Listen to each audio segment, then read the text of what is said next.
BBC Nepali सेवाको साँझ पखबाट गनी अन्सारीको नमस्कार। आज कार्यक्रममा आफ्नो कार्यकालको 3 वर्षमा थुप्रै काम भएको प्रधानमन्त्रीको दाबी, अर्थतन्त्रदेखि नयाँ प्रशासनिक नक्सासम्मको चर्चा। सरकारको पहिलो वर्षमा करिब 7% को आर्थिक वृद्धि भयो। नक्सा जारी मात्र गरेन, निशान छापमा नयाँ नक्सालाई समावेश गर्ने गरी संसदमा संविधान संशोधनको प्रस्ताव नै प्रस्तुत गर्यो। के प्रधानमन्त्रीले भने जस्तै काम भएका छन् त? विकासको गति हामीले बढाउन सकेका छैनौँ, जुन रूपले सरकारले बढाउन सक्नु पर्थ्यो। रोजगारी कति बढ्यो भन्ने सरकारले थाहा छैन। संहिताको कार्यान्वयनमा त हामी अघि गएकै छैनौँ। संघीयता मामिला विज्ञ तथा विश्लेषक पिताम्बर शर्मा र अन्तर्राष्ट्रिय प्रसङ्गमा प्रदर्शनकारीहरूलाई 20 वर्षसम्मको जेल सजाय हुन सक्ने म्यानमारको सेनाद्वारा चेतावनी।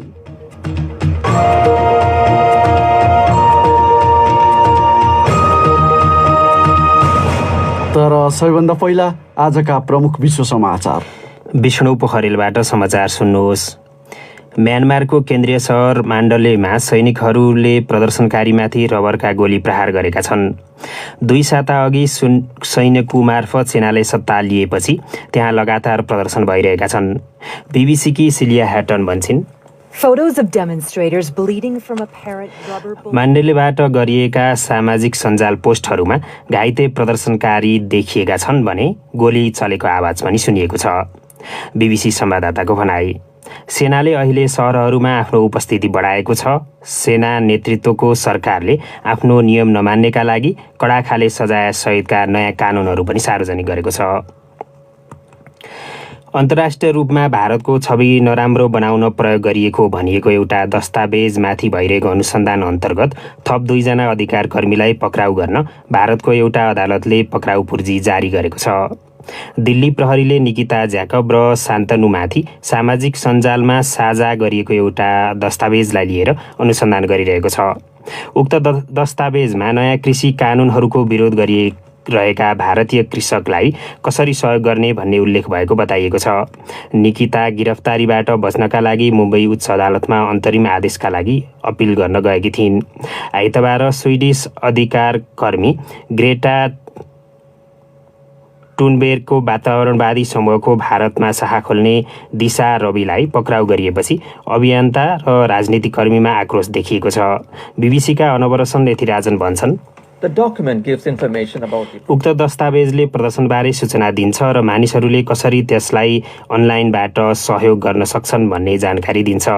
ग्रेटा टुनबेर्गले ट्विटरमा सेयर गरेपछि यसले अन्तर्राष्ट्रिय चासो पाएको थियो।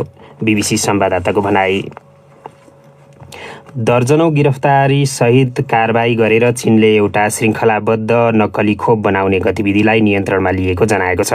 त्यसरी पक्राउ पर्नेमा नक्कली खोप बनाएर करिब $30 लाख बराबरको नाफा कमाउने एउटा समूहका सञ्चालकहरू पनि रहेका छन्।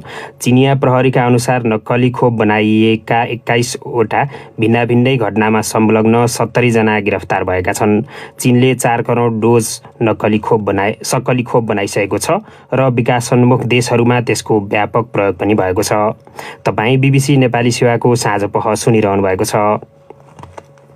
दक्षिण अफ्रिकाले कोरोना भाइरस फैलने क्रमलाई कम गर्नका लागि बन्द गरेका आफ्ना सीमाहरू पुनः खोल्न सुरु गरेको छ।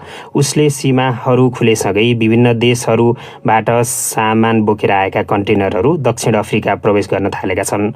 त्यहाँ जिम्बाब्वे, नामिबिया, मोजाम्बिक, लेसोटो लगायतका देशहरूबाट सामान बोकेर सवारी साधनहरू आइपुगेका छन्। दक्षिण अफ्रिकामा उक्त महादेशकै सबैभन्दा धेरै कोरोना भाइरस सङ्क्रमित पाइएका छन्। त्यहाँ हालसम्म 47,000 मानिसहरूको कोरोना भाइरसकै कारण निधन भइसकेको छ।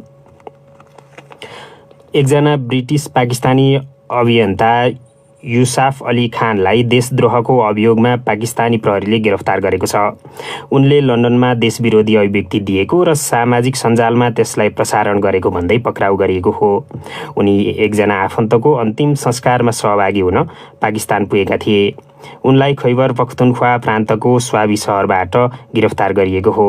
उनी जातीय पस्तुन आन्दोलनका युके शाखाका अध्यक्ष हुन्।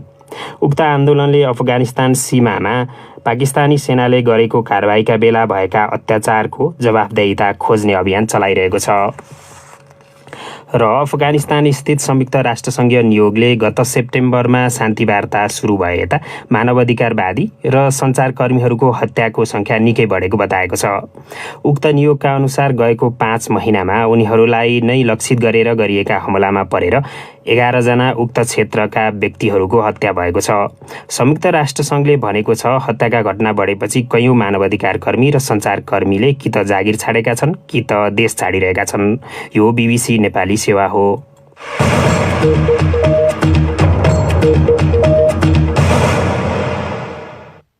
साँझपखमा पुनः स्वागत छ। प्रधानमन्त्री केपी शर्मा ओलीले वर्तमान सरकारले विगत 3 वर्षमा विकास निर्माण, स्वास्थ्य क्षेत्र तथा अर्थतन्त्र लगायत क्षेत्रमा उल्लेख्य काम गरेको बताएका छन्। सरकार गठन भएको 3 वर्ष पुगेको अवसरमा बोल्दै उनले कालापानी र लिम्पियाधुरा क्षेत्रलाई नेपालको प्रशासनिक नक्सामा समाविष्ट गराइएको प्रसङ्गदेखि चीन तथा भारतको तर्फबाट भएका उच्चस्तरीय नेपाल भ्रमणसम्मलाई सरकारका उपलब्धिको रूपमा प्रस्तुत गरे। एक रिपोर्ट। पुनर्निर्माण सम्पन्न भएको प्रधानमन्त्री तथा मन्त्री परिषद कार्यालय सहित सिंहदरबारका 3वटा मोहडाको उद्घाटनपछि आयोजित कार्यक्रममा बोल्दै प्रधानमन्त्री ओलीले सरकारका उपलब्धिहरूको लामो सूची प्रस्तुत गरे।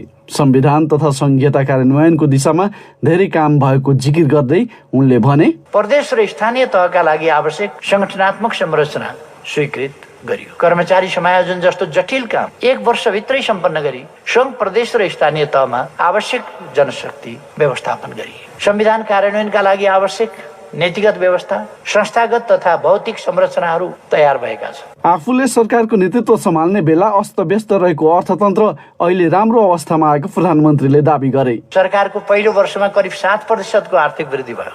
दोस्रो वर्ष 7% भन्दा माथिको आर्थिक वृद्धि। बेलायती पत्रिका द इकोनोमिस्टले नेपाललाई 10 उदीयमान र उच्च आर्थिक वृद्धिको बाटो समातेका मुलुकमा समावेश गर्यो। त्यसैगरी नयाँ प्रशासनिक नक्सा र निशान छापमा गरिएको परिवर्तनबारे उल्लेख गर्दै प्रधानमन्त्री ओलीले भने, नक्सा जारी मात्र गरेन, निशान छापमा नयाँ नक्सालाई समावेश गर्ने गरी संसदमा संविधान संशोधनको प्रस्ताव नै प्रस्तुत गर्यो। पहिलो पटक सर्वसम्मतिले भएको संविधान संशोधन र संसदमा दलहरू बीच देखिएको अभूतपूर्व एकताले राष्ट्र र भौगोलिक अखण्डताको मामिलामा नेपालीहरू कति संवेदनशील छन् भन्ने स्पष्ट भएको छ। 2 घण्टाभन्दा बढी समय बोलेका प्रधानमन्त्रीले प्रतिनिधि सभा विघटन गराई नयाँ निर्वाचन गराउने आफ्नो निर्णयको पक्षमा बोल्दै त्यसो गर्नुबाहेक आफूसँग अन्य विकल्प नभएको तर्क गरे। देश अस्थिरतातर्फ जाने सम्भावना भएकोले प्रतिनिधि सभाको बाँकी कार्यकाललाई राजनीतिक अस्थिरताको अर्को खेल मैदान नबनाउन त्यस्तो गरिएको उनको दाबी छ।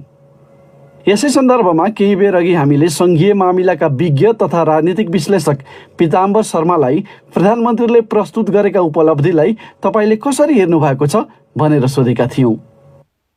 1-2 कुरामा केही प्रगति भएको छ नभए होइन। जस्तो पुनर्निर्माणको काम कतिपय सेन्समा निकै राम्रो पनि भएको छ, कतिपय कामहरू हुँदै पनि छन्। पूर्वाधारको क्षेत्रमा पनि पहिला सुरुको 1-2 वर्षमा अलिकति केही गति लिएको कि भने जस्तो देखिन्थ्यो। त्यो गति पनि अहिले तेस्रो वर्ष आएर त्यो गति पनि धीमा भइसक्यो। त्यो बाहेक मैले देखेको अब संहिताको कार्यान्वयन गर्ने पक्षमा सङ्घीय संस्थाहरूलाई सबल बनाउने काम हुँदै भएको छैन। वित्तीय आयोग, अर्थ मन्त्रालयको महाशाखा जस्तो भइसक्यो। प्रदेशहरूलाई सबल बनाउने कानुनहरू जुन सङ्घले बनाउनु पर्थ्यो ती सबै कानुन बनाएको छैनन्। कतिपय कानुनहरू अहिले पर्खिरहेछन्, प्रधानमन्त्रीले संसद विघटन गरिदिनु भयो, ती कानुन अझ पछाडि गए। सङ्घले प्रदेशको कार्यक्षेत्रमा हस्तक्षेप गर्ने काम बढ्दै गयो। उदाहरणको रूपमा भन्नुपर्दा जस्तो विकासको कामहरूमा स्थानीय विकासको सडक बनाउने काम डोलीटार भन्ने थियो नि, जसले स्थानीय तहका सडकहरू बनाउँथ्यो, त्यो सबै प्रदेशमा जानु पर्थ्यो। त्यो सब केन्द्रमा राख्यो। अहिले त के पनि सुनिँदैछ भने केन्द्रले प्रदेशलाई आफ्नो शाखा राख्दैछ ती योजनाहरू सञ्चालन गर्न भनेपछि प्रदेशको अधिकारमा त सोझो हस्तक्षेप पनि। यो सँगै जोड्न खोजेँ मैले, त्यसपछि यहाँले अर्को थप्नु होला। सङ्घले चाहिँ किन गरेको होला जस्तो लाग्छ? कारण के छ भन्नुहुन्छ भने हामी कहाँ जुन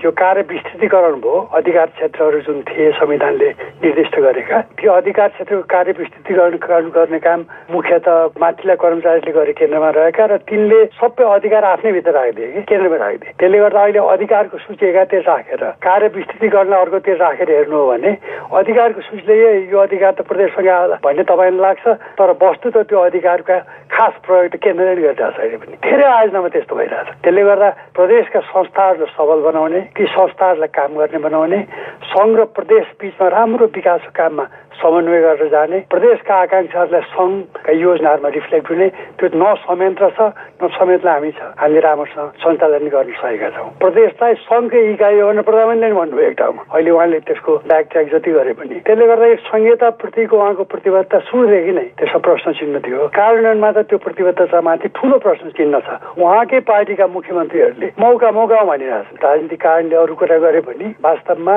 प्रदेशलाई एउटा सबल सरकारको रूपमा सञ्चालन गर्न दिनेका निम्ति सङ्घबाट खास सहयोग हुँदै भएको छैन। ती बाहेक जुन उपलब्धिका चर्चा गरेका छन् प्रधानमन्त्रीले, त्यसमा अरू के यहाँले पाउनुभयो? अरू त खास मैले देख्दैन। तपाईँले अब सडक यति बन्यो यताउता भनेर जुन भन्छ त्यो नियमित क्रममा भएका सडकहरू बन्नु, अझ 2/3 बहुमत भएको सरकारले त सबल रूपले स्वच्छ र कडा निर्णय गरेर चाँडो निर्णय गरेर कामहरू अगाडि बढाउनु पर्थ्यो नि। पुँजीगत खर्चमा एक प्रकारको वृद्धि भएको छैन, झन् घटेर गएको छ। सरकारको नियमित खर्च बढिरहेछ, पुँजीगत खर्च घटिरहेछ। त्यसले के देखाउँछ? विकासको गति तीव्र भएको भए त पुँजीगत खर्च बढ्ने गति पनि तीव्र हुँदो नि, होइन? त्यो त हामीले देख्दैनौँ। त्यसले गर्दाखेरि उहाँले नै जुन तर्कहरू उहाँले पेश गर्नु भएको छ, प्रगतिका जुन बुँदाहरू उहाँले राख्नु भएको छ, त्यो प्रगतिका बुँदाहरूलाई उहाँहरूकै आर्थिक क्षेत्रमा भएका जुन विकासहरू छन् वा सूचकहरू छन्, ती सूचकले नै त्यसलाई राम्रोसँग काम भइरहेको जस्तो देखिँदैन। पुँजीगत खर्चको कुरा अब अर्को यसपालि त कोभिड आदिले गर्दा 0.6% भयो। तर उहाँहरूकै जुन घोषणापत्र थियो त्यो घोषणापत्र हेरेर अहिले जुन 3 वर्षको काम भयो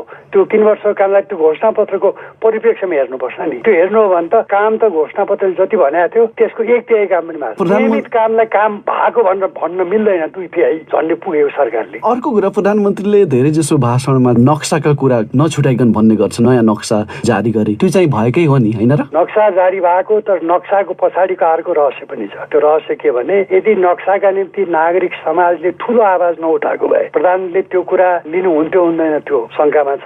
उहाँले त्यो बेला त्यो कुरा लिनुभयो जब यसबाट मैले राजनीतिक फाइदा उठाउन सक्नुपर्छ। त्यसको अर्को रहस्य त के छ भने व्यङ्ग के छ भने नक्सा निकाल्नु हो सूचे नक्सा, तर क्षेत्रफलको थपियो अहिलेसम्म भनेको छैन। जब क्षेत्रफल भन्ने कुरा नक्सा निस्केपछि क्षेत्रफल निकाल्नु भन्ने कुरा केही मिनटको कुरा मात्रै हो। 1 वर्षसम्म किन निस्केन त्यो? किन त्यो भन्न सक्नुहुन्न? किन त्यो चुचे नक्सा लिएर वार्ताको टेबलमा बस्ने वातावरण बनाउन सक्नुहुन्न? किन त्यो वार्तामा बसिया छैन? अहिले हाम्रा प्रमाणहरू हामीले किन प्रस्तुत गर्न सकिरहेको छैन? राजनीतिक तवरले भाषणको रूपमा भन्ने एउटा कुरा हो, तर व्यवहारमा के भइरहेछ भनेर हेर्नु हो भने चुचे नक्सा निस्केपछि नेपाल सरकारले चुचे नक्साको बारेमा कार्यान्वयन गर्न त कुरै छ। त्यो बारेमा टेबलमा बसेर वार्ता गर्नका निम्ति पनि कुनै पनि पहल नेपाल सरकारले ल्याएको छैन। केही पहल अलिकति लिने प्रयत्न गरेको भए पनि भारत सरकारले त्यसलाई रिबफ गरिदिएको छ। त्यो पहल नगर्नुको कारण के देख्नुहुन्छ यहाँ? कारण के भने भारतलाई चिडाउन चाहनुहुन्न उहाँहरू। तर चिडाउन नचाहेको भए नक्सा जारी गर्ने आँट चाहिँ कहाँबाट आउँथ्यो भन्ने गरेका छन् नि एक थरीले। नक्सा जारी गर्ने आँट त आफूलाई म भयङ्कर ठुलो राष्ट्रप्रेमी, म नेसनलिस्ट भन्ने देखाउनका निम्ति उहाँले राजनीतिक अस्त्रका निम्ति त्यसलाई प्रयोग गर्नुभयो। तर त्यो राजनीतिक अस्त्रलाई व्यवहारमा कार्यान्वयन गर्ने काममा ढिलासुस्ती भएको जुन देखिन्छ नि, त्यो ढिलासुस्ती हामीले मात्र नचाहेर भएको होइन, त्यो एउटा राजनीतिक रणनीतिका रूपमा उहाँले प्रयोग गरिराख्नु भएको छ जस्तो चाहिँ मलाई लाग्छ। यहाँले धेरै प्रगति भएको देखिएन भन्नुभयो, अन्त्यमा यहाँलाई भन्नुपर्दा के गर्न सक्थ्यो वा कसरी गर्न सक्थ्यो सरकार? होइन, गर्न त धेरै कुरा गर्नु, सुशासन गर्ने धेरै कामहरू गर्न सक्नुहुन्थ्यो। भ्रष्टाचारमा यति मुद्दा पऱ्यो भनेर भन्नुभयो। ती मुद्दामा ठुला जुन भ्रष्टाचार गर्ने मान्छेहरू कति पऱ्यो भन्ने कुरा हामीलाई अहिलेसम्म थाहा छैन। हामीले बुझेअनुसार कोही पनि ठुला मान्छे त्योभित्र परेकै छैनन्। अझ ठुला मान्छेका भ्रष्टाचारलाई लुकाउने छिपाउने प्रयत्न नै बढी भएको छ। त्यसले गर्दा भ्रष्टाचारको सेवा सुविधामा जुन गुणात्मक सुधार हुनु पर्थ्यो त्यो सुधार पनि खास अर्थमा भएको छैन। कोभिड आएको कारणले गर्दा अलिकति स्वास्थ्य क्षेत्रमा बजेट चाहिँ अलिकति बढी गयो, त्यो त्यसलाई एउटा उपलब्धि नै मानौँ। तर त्यो बजेट गए अनुरूप स्वास्थ्य संस्थाहरू जुन रूपले सबल हुनु पर्थ्यो त्यो सबल भएको छैनन्। अस्ति भर्खर 100, 150, 200 गति स्वास्थ्य संस्थाहरूको शिलान्यास भयो, तर त्यो स्वास्थ्य संस्था कसले बन्ने हुन्, कहिले बनाउने हो, कहिले सञ्चालनमा आउने भन्ने कुरा हामीलाई थाहा छैन। भाषण र नाराका निम्ति धेरै कुरा गर्न सकिन्छ, तर व्यवहारमा कार्यान्वयनमा मान्छेले पाउने सुख सुविधामा ती कुराहरूले कुन भूमिका खेलेका छन् भन्ने त्यो कम्प्लिटली अर्को कुरा हो। संहिताको कार्यान्वयनमा त मेरो विचारमा हामी अघि गएकै छैनौँ, हामी बरु पछि गइरहेका छौँ। विकासको गति हामीले बढाउन सकेका छैनौँ जुन रूपले सरकारले बढाउन सक्नु पर्थ्यो। हो, कतिपय आर्थिक सूचकहरू जुन रूपले खतम हुन्छ भन्ने ठाउँमा त्यस्तो खतम भएको छैन। कतिपय आर्थिक सूचकहरू हामीलाई अहिले पनि ठिकै छन्, तर त्यो हुनुको कारण के हो भने डिप्रेसनमा जुन प्रभाव पर्छ कोभिडको भन्ने हामीलाई त्यो डिप्रेसन देशमा त्यो प्रभाव परेन। तर कोभिडसँग जुझ्नका निम्ति हामीले राम्रो रणनीति सरकारले लियो भनेर जुन प्रधानमन्त्रीले भन्नुभयो त्यसमा मेरो असहमति छ। किनभने हामीसँग अहिले पनि कुनै खास रणनीति छैन। डक्टरहरूले पनि त्यसै भन्छ समृद्धिको मुख आधार भनेको रोजगारी हो, उत्पादन र उत्पादकता वृद्धि हो, देशमा आत्मनिर्भरता बढाउने कुरा हो, निर्यातमा वृद्धि गर्ने, उद्योग धन्दामा विस्तार गर्ने कुरा हो। ती सबै कुरामा एक दुईटा क्षेत्रमा आत्मनिर्भरता के बढेको होला अन्डा जस्तो कुरामा, नत्र अरू खास कुरामा आत्मनिर्भरता बढेको छैन। रोजगारी कति बढ्यो भन्ने सरकारले थाहा छैन। उत्पादन उत्पादकतामा खास वृद्धि भएको देखिँदैन।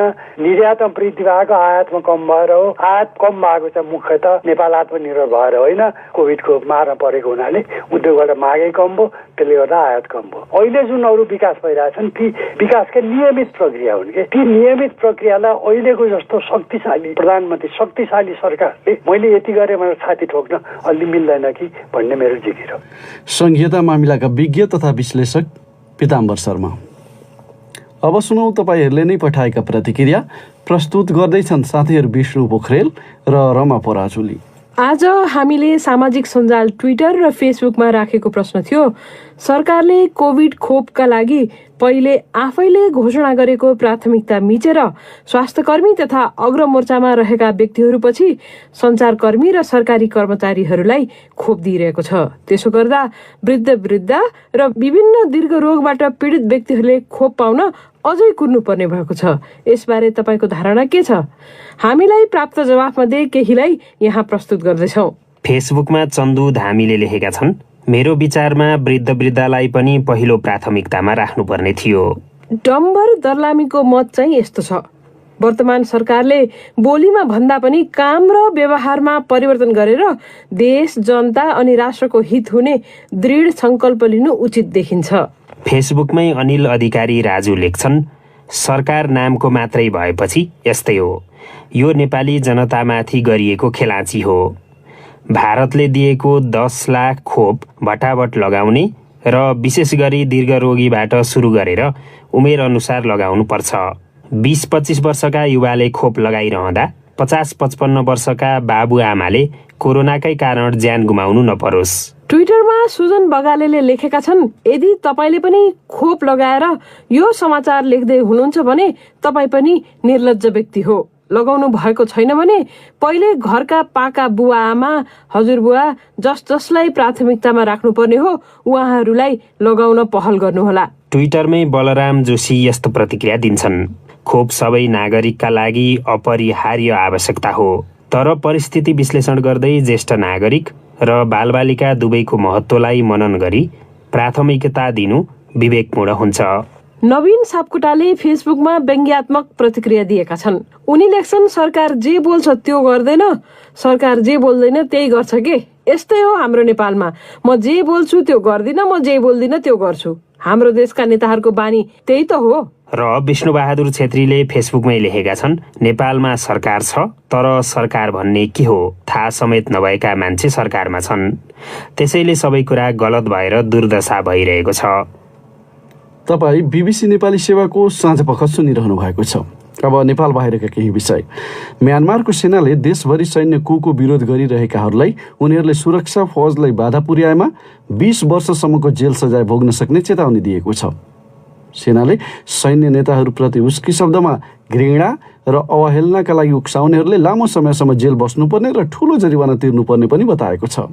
बीबीसी विवरणमा आधारित रिपोर्ट सुनौ विष्णु पोखरेलबाट। कयौं सडकहरूमा बख्तरबन्द गाडीहरू देखिएका बेला कानुनी परिवर्तनहरूको घोषणा भएको हो। पछिल्ला दिनहरूमा सयौं हजार मानिसहरूले प्रदर्शनमा सहभागिता जनाइरहेका छन्। प्रदर्शनकारीहरूले नेत्री आङ सान सुची सहित आफ्ना निर्वाचित नेताहरूलाई रिहा गर्न माग गरिरहेका छन्। उनीहरूको म्यानमारमा पुनः प्रजातन्त्रको बहाली हुनुपर्ने पनि माग छ। सोमबार सुचीका वकिलले थप 2 दिनका लागि उनलाई नजरबन्दमै राखिने बताएका छन्। त्यसपछि उनले भिडियो मार्फत राजधानी स्थित अदालतमा हुने सुनवाईमा आफ्ना कुरा राख्न पाउने छिन्। म्यानमारमा फेब्रुअरी 1 तारिखमा सेनाले कू गरेको थियो। म्यानमारमा भएको सैन्य कूले नेत्री आङ सान सुचीले नेतृत्व गरेको सरकार अपदस्थ गरिदिएको थियो। यसैबीच म्यानमारको केन्द्रीय सहर माण्डलेमा सेनाले प्रदर्शनकारीमाथि रबरका गोलीहरू प्रहार गरेको खबर आएको छ।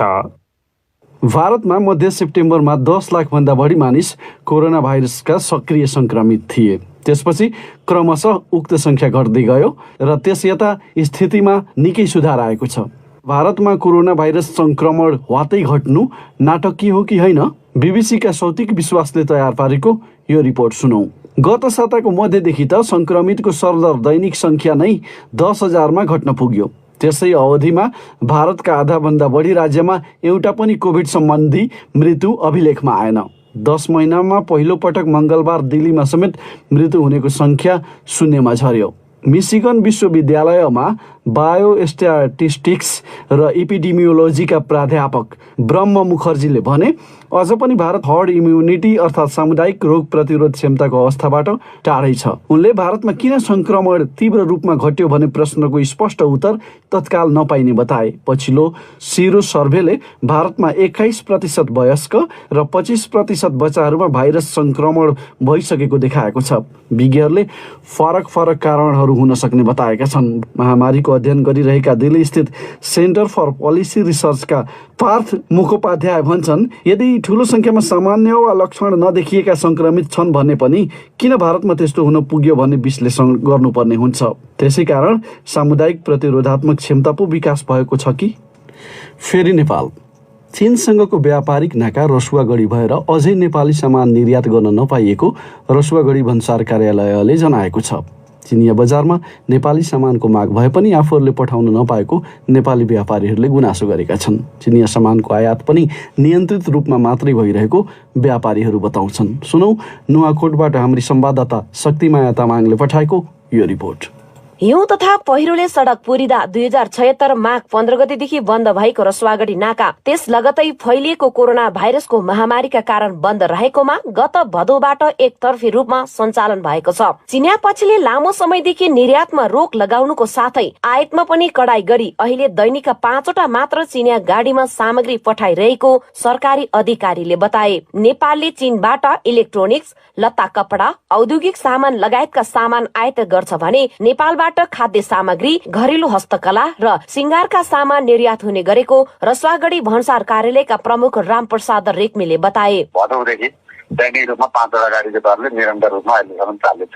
हाइड्रो लगायत ठुला प्रोजेक्ट स्थानीय लेभलका प्रोजेक्टहरू आयोजनाहरूका चाइनाबाट आउनुपर्ने सामानहरू आइरहेको छ। नेपालको हस्तकलाका सामानहरू र नेपाली उत्पादनहरू चाइनातर्फ निकासी हुन्छ। लामो समय पश्चात नाका सञ्चालनमा आएपछि नेपाली व्यवसायीहरूले खुशी व्यक्त गरेका थिए, तर अझै पनि सामान निर्यात गर्न नपाउँदा आफूहरूलाई समस्या भएको बताउँदै नेपाली व्यवसायीहरूले दुःख व्यक्त गरेका छन्। पहिले आयातको तुलनामा निर्यात कम हुने भए तापनि चिनिया बजारमा भने नेपाली सामग्रीको माग बढ्दै गएको रसुवा उद्योग वाणिज्य संघका अध्यक्ष सुकसाङ तामाङले बताए। चाइनाको लागि एउटा नयाँ किसिमको एउटा व्यवसाय थियो, नयाँ किसिमको मोडेलको एउटा सामान पनि थियो। त्यो सामान तपाईँको चाइना पठाइसकेपछि चाइनिज पक्षले चाइनिज व्यवसायहरूले त धेरै माग बढेको थियो। हेर्नुहोस्, जिल्ला कारागारदेखि लिएर अन्य ठाउँबाट ल्याउने मुढाहरूको माग यति धेरै बढेको थियो र हामीले त्यहाँबाट स्थानीय व्यवसायीहरूले र स्वदेशको अन्य व्यवसायीहरूले पनि धेरै मात्रामा पठाउने गर्थ्यो। रसुवागढी नाकाबाट आयात बढाउनुको साथै निर्यातको लागि चिनिया सरकारलाई पटक पत्र पठाइएकोमा अहिले पछिल्लो प्राप्त पत्र अनुसार सामान निर्यातको लागि अझै समय लाग्ने देखिएको उद्योग वाणिज्य तथा आपूर्ति मन्त्रालयका विपक्षी तथा क्षेत्रीय व्यापार महाशाखाका प्रमुख प्रकाश दाहालले बताए। अब इम्पोर्टलाई अहिले चाहिँ गरिराखेकोलाई कति बढाउन सकिन्छ? यो कोभिडको अवस्था सामान्य नभएसम्म स्वास्थ्य सुरक्षाको हिसाबले नेपालबाट चाइना हुने एक्सपोर्टलाई चाहिँ सुनिश्चित नभएसम्म अहिले गर्न सक्ने अवस्था छैन भन्ने लाइनको उहाँहरूको रेस्पोन्स देखियो। 2071 सालदेखि औपचारिक रूपमा सञ्चालनमा ल्याएको रसुवागढी नाकालाई 2074 भदौ 14 गते चीन सरकारले अन्तर्राष्ट्रिय नाका घोषणा गरेपछि सीमामा व्यापारी र सवारी साधनको चाप बढ्दै गएको थियो। तर अहिले नाका सुनसान जस्तै रहेको नेपाली व्यवसायीहरू बताउँछन्। शक्तिमाया तामाङ, बीबीसी, नुवाकोट। आजको अन्तिम विषय। अधिकांश महिलाहरू नेपालमा सार्वजनिक यातायात अझै सुरक्षित हुन नसकेको बताउँछन्।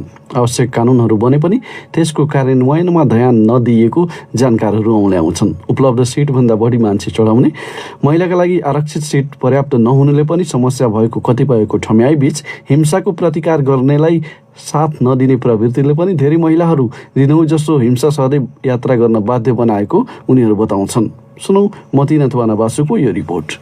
लामो समयदेखि सार्वजनिक यातायातमा महिलामाथि हुने विभिन्न खालका हिंसाबारे आवाजहरू उठाउँदै आएको भए पनि सुधारका खासै संकेतहरू नदेखेको बताउँछिन् समाजशास्त्री निर्मला ढकाल।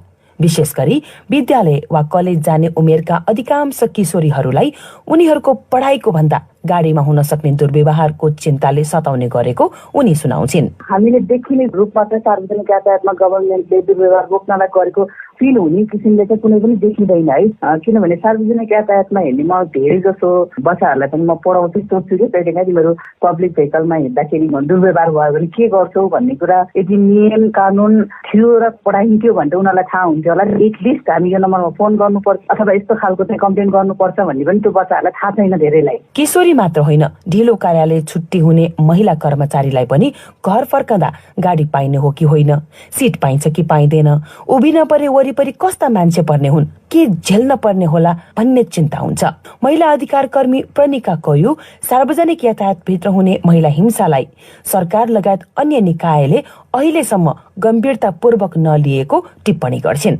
हिंसा पीडितलाई दोष दिने वा हिंसा गर्ने विरुद्ध प्रतिकार गर्ने वातावरण नदिने प्रवृत्तिले पीडकको उत्साह बढाउने र धेरै महिलाहरू त्यसै कारण अहिले पनि हिंसा सहँदै यात्रा गर्न बाध्य भइरहेको उनी बताउँछिन्। म ट्याक्सीमा चढेको थिएँ, मलाई त्यो पछाडिबाट बाइकमा आएको मान्छेहरूले एकदम ल्युज कमेन्ट गरेपछि मैले उनीहरूको नम्बर टिपेर पुलिसलाई रिपोर्ट गराएँ। त्यो पनि भएन होइन। अनि उनीहरूको एक्सक्युज चाहिँ के थियो भने यो त ट्राफिकको काम हो भन्छ। ट्राफिकसँग कोअर्डिनेट त उनीहरूले गर्नु पर्यो नि त। ट्राफिकको एक्सक्युज चाहिँ के थियो भने अब त्यो मान्छेको नहुन सक्छ, कहाँ गइसक्यो होला टाइप।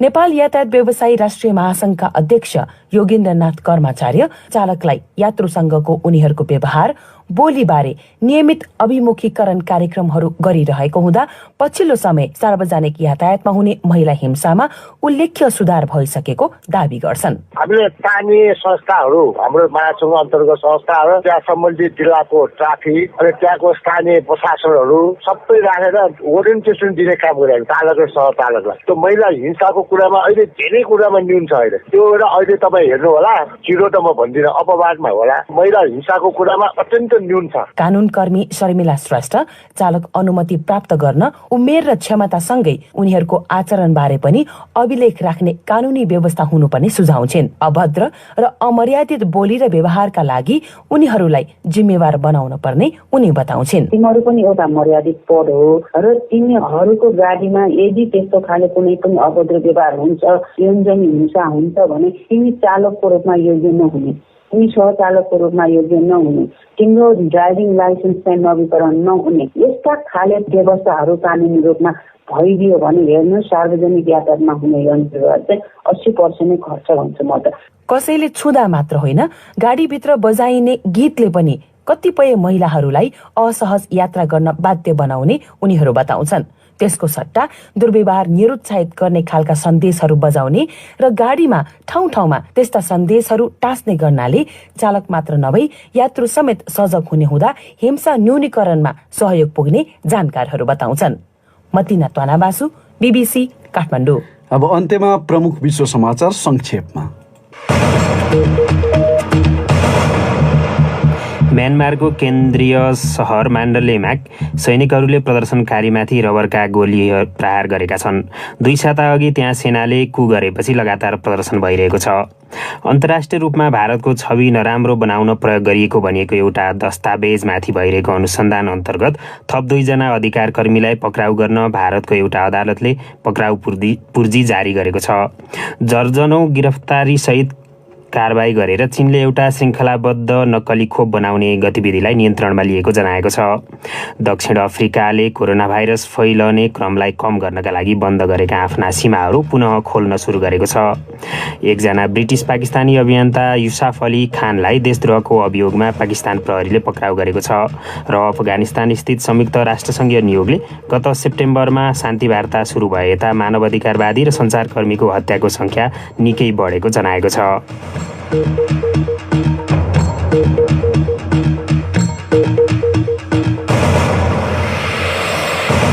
यसका साथै BBC नेपाली सेवाको साँझ पख यही सकिन्छ।